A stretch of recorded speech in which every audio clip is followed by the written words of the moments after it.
Weakness, lakini anaandaa tour yake ya ile album yake. Kwa hiyo ni moja ya kitu ambacho nimeanza nacho mimi katika muziki wa Singeli. Kwa hiyo nafanya kwenye muendelezo wa promo ya muziki wangu, na ninachoshukuru Mwenyezi Mungu, watu wote ambao nimeshirikiana nao katika hiyo nyimbo wote nakuwa nao katika hiyo tour. Yeah.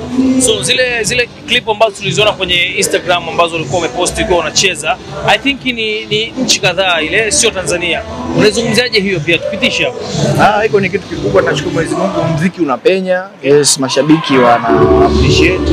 Lakini pia ilikuwa ni ndoto yangu, sababu kuna watu wengi sana walikuwa wanaenda Ulaya au sio, ila kwenda kujitangaza. Lakini mimi nashukuru Mwenyezi Mungu kwamba hata safari yangu ya kwanza niliyokwenda nayo Dubai sikwenda kujitangaza, nimeenda kama superstar artist ambaye kazi zangu zinajulikana, hata mapokezi yamekuwa makubwa. Kwa hiyo tunaendelea kukaza, na kama hivyo mbona moja ya tour yangu mapenzi hisia tutafika mpaka huko Kenya pamoja na Uganda.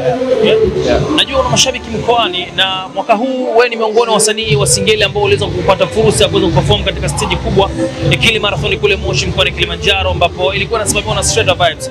Stage ile ambayo ilikuwa na wasanii kama kina Doluwanga, kina Avara na kina wengine kadha wakubwa, uliweza kupata fursa ya kuweza kutumbuiza pale. Tuambie, nyimbo yako hii ambayo sasa hivi umekuja kuifanyia promo na umeifanyia tour kwa watu wa mikoani, sasa una ujio gani dhidi yao? Mashabiki wanakusikiliza. Nimesema tu haitoishia Dar es Salaam. Nimesema itapita Dodoma, Mwanza, Zanzibar pia nilisahau. Pamoja na Kenya na Uganda pia. Kwa hiyo tutapita baadhi ya mikoa. Lakini umeamua kuanza na Chanika. Tumeanza na Chanika kwa sababu Chanika na mashabiki wengi zaidi.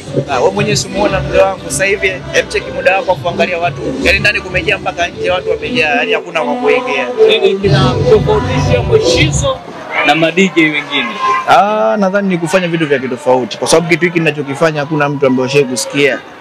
Huenda labda usije ukija kusikia kwa sababu hawanaga usubutu wa kufanya hivi vitu, lakini mimi napambana, namshukuru Mwenyezi Mungu, nakuwa na plani, lakini pia Mwenyezi Mungu pia na bless kile kitu ambacho ninachukua na plani mimi na timu yangu, sababu nipo na timu kubwa, tunakiwekea mezani, lakini pia tunakifanyia kazi. Na jambo linatokea.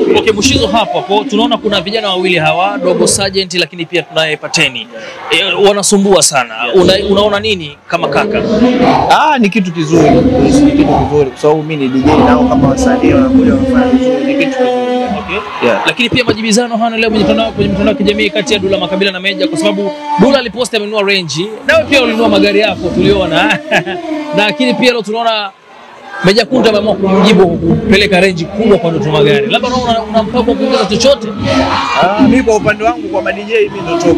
Yaani kwa wasanii hao waache wenyewe wapigane wa vita zao, mimi siwezi kujiongelea chochote. Lakini kwa DJ kaka, wewe angalia kwanza mafanikio, kuwa na mashabiki wengi, kupata watu wengi, kuwa na timu kubwa. Yaani kazi zangu nikitoa zinaenda viral, numbers zinagonga. Kwa hiyo kwa upande wa DJ mimi ndo top. Namshukuru Mwenyezi Mungu kwenye ngo hiyo.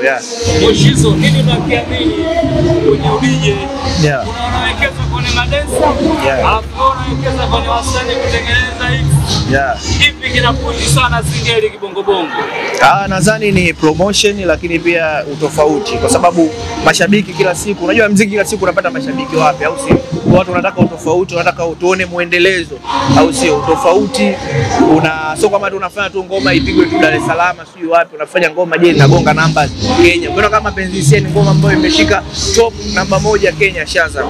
Sio, umeelewa? Hiyo ni Singeli, sio Bongo Flava. Imeingia top. Hebu rudia kwanza hapo. Rudia kwa makini kabisa, kwa sababu unajua Watanzania wanaangalia hiyo tunachosema. Unaunguruma kusema kwamba mapenzi hisia hii hapa ilifika top namba 1 Shaza Kenya. Bongo hapa pia imekaa sana. Umeelewa? Kwa unaona jinsi gani kitu tunachokifanya mapokezi yake ni makubwa, lakini pia inashika mpaka chache ambazo sio za nchi yetu, mpaka nchi jirani pia. Tukua kufanya show kubwa, watu wanatazama na sisi ni mashuhuda, lakini hongera kwa timu kubwa sana. Shukrani sana. Wagwan.